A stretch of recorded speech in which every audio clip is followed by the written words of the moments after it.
બે ખેતરની માથે એક મોરલો બોલતો હતો ને કોયલ બેઠ બેઠ વિચાર કરતી. કોયલને ખબર નહોતી આ મોર બોલે છે.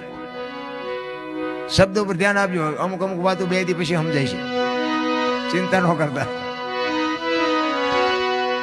એ મોરલો બોલતો કોયલને એમ થયું કે આ સુંદર મજાનો અવાજ આવે છે, કોણ બોલતું છે? એને ખબર નહોતી મોર બોલે છે.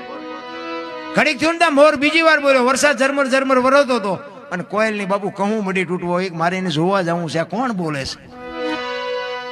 ઘડીક થયું મોરલો જ્યાં ત્રીજી વાર બોલ્યો ને ત્યાં કોયલે નક્કી કરી લીધું કે જે હોય મારે એને લગ્ન કરી લેવા છે. મનથી વરી ચૂકી.